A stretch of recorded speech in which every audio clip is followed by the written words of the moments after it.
우리는 예수님이 2000년 전에 십자가에서 완성하신 구원이 어떻게 오늘날 우리에게 적용되는가를 잘 알고 있습니다. 그것은 바로 뭡니까? 성령님의 일하심을 통해서죠.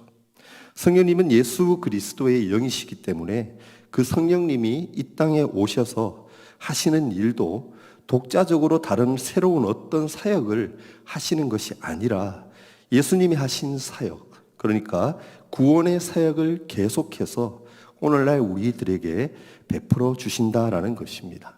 그러니까 성령님은 그리스도의 영이기 때문에 그 성령님이 우리 안에 내주하심으로 우리가 예수님과 하나가 되고 또 연합되어 가는 것입니다. 이때 성령님이 우리가 이 땅에서 구원을 이루어 가도록 사역하는 것을 바로 우리는 구원의 서정이다라고 그렇게 표현을 합니다. 그러면 그 성령님이 어떻게 우리의 구원을 이루시고 적용해 가시는가를 생각해 볼 때 그것은 어떤 순서와 질서가 있음을 우리는 생각해 볼 수가 있습니다. 구원의 서정에는 그러니까 순서가 있다라는 것이죠. 그것은 저와 여러분이 어떻게 예수를 믿고 구원받은 하나님의 백성으로 이 자리에 있게 되었는가를 생각해 본다라면 아마 이야기가 조금 쉬울 것 같습니다. 우리가 예수님을 구주로 영접하고 교회 안으로 들어와서 신앙생활을 하기까지의 과정들을 생각해 보면 다 구체적으로는 다를 수 있겠지만 공적으로는 어떤 부르심에 의해서 그것이 시작되었다라는 것입니다. 우리의 친구나 혹은 가족, 혹은 직장 상사나 동료, 그리고 알지 못했던 누군가가 우리에게 복음에 대해서 전하고 알려주고 또 전도하는 행위를 통해 우리가 신앙생활을 시작할 수 있게 되었다라는 것이죠. 저 같은 경우는 가족들이 한 번에 복음을 받아들이고 믿은 그런 케이스입니다. 우상 숭배하면서 세상에서 방황하면서 그렇게 막 살다가 가족들이 대부분 다 그랬죠. 그러다가 이모님의 권유로 전도를 받아서 예수를 전체 우리 가족 식구들이 다 믿게 된 그런 케이스입니다. 그런데 대개는 우리가 남에게 복음을 전한다라고 하더라도 100% 그 사람이 복음을 잘 받아들이고 영접하지는 않습니다.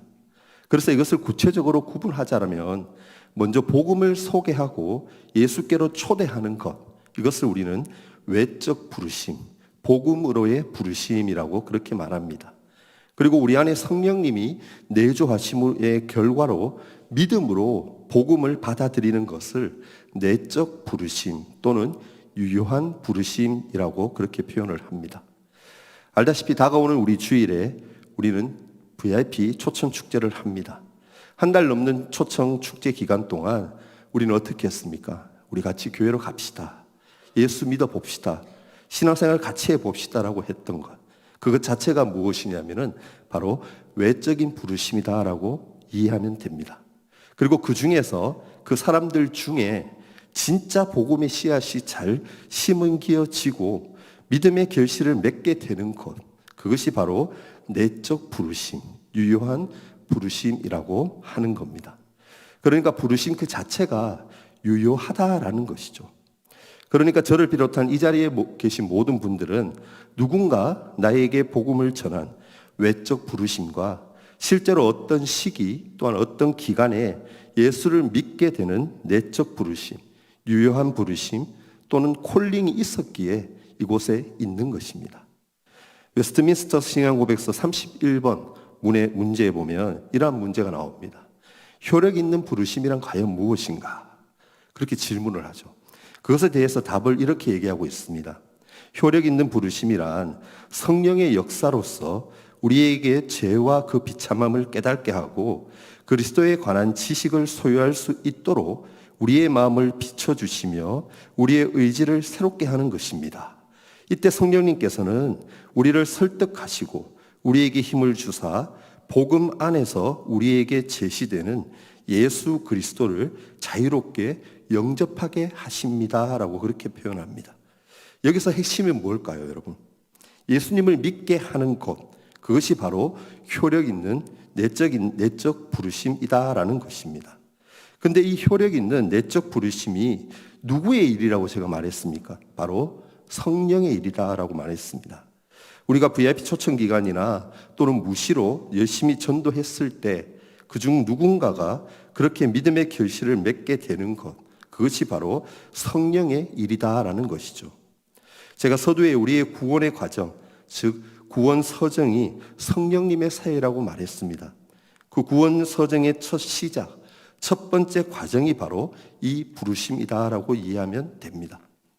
아는 사람이든 혹은 길거리에 노방 전도를 하는 누군가가 되었든 간에 계획하신 누군가에 의해서 우리가 복음을 듣고 알게 되었고 그 복음에 반응하여 예수님을 믿는 믿음을 갖게 되는 것, 이것이 바로 내적 부르심이고 그 중에서 효력 있는 혹은 유효한 부르심이라는 것입니다. 복음으로의 외적 초대에 사람들이 믿음과 회개에 반응을 하며 그리스도와 연합하게 되는 결과가 반드시 있다라는 의미에서 유효한 부르심이라고 부르는 것입니다.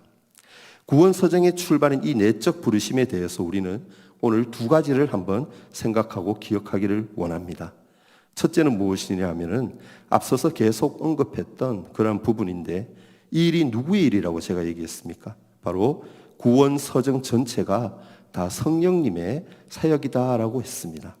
그렇기 때문에 구원 서정의 출발이며 한 부분인 이 내적 부르심도 당연히 성령님의 사역인 겁니다.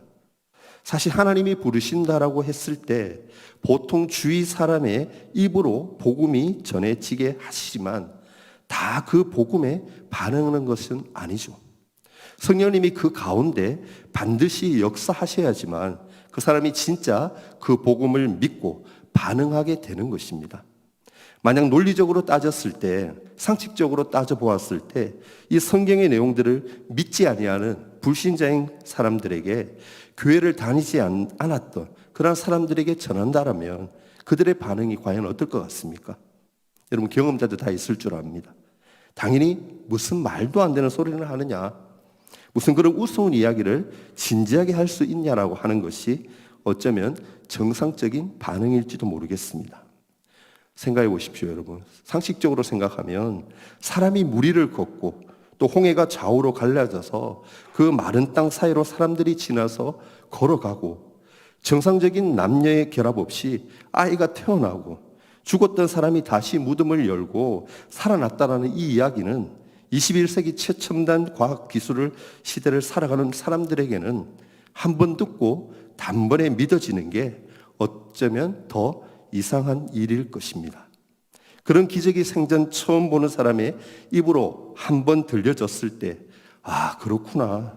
주님이 이 세상이 만들어지기 전부터 나를 계획하셨고 사랑하셨고 나를 위해 십자가에서 죽으시고 다시 부활하셨구나 하고 믿어지는 게 더 비현실적이고 기적적인 일이다라는 것입니다.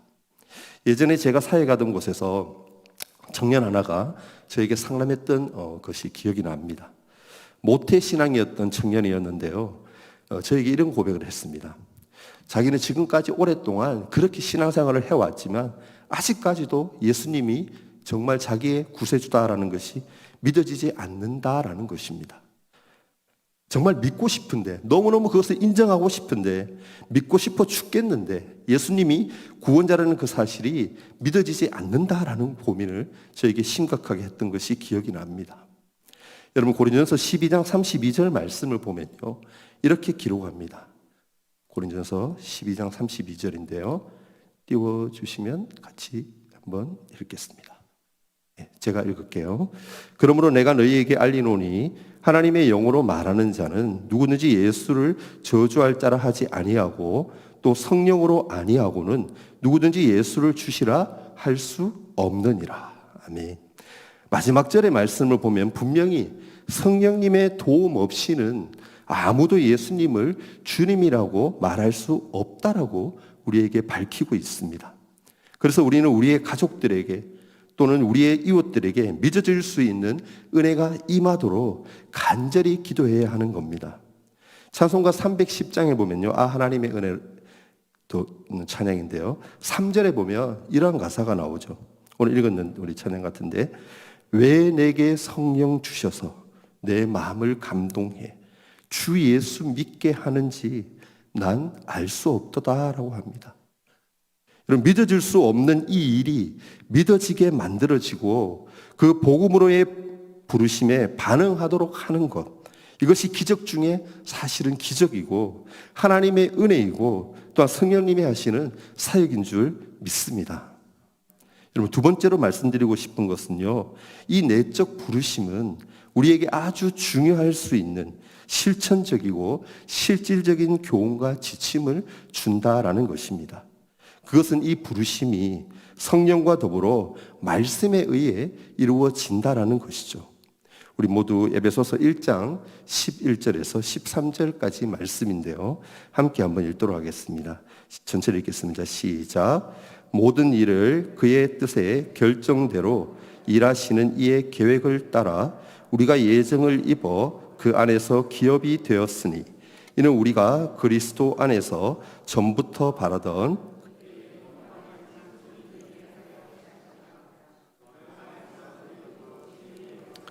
곧 너희의 구원의 복음을 듣고 그 안에서 또한 믿어 약속의 성령으로 인치심을 받았으니. 아멘. 여러분, 11절에 보면요, 그의 뜻의 결정과 계획으로 우리의 구원이 예정되었다라고 분명히 말하고 있습니다.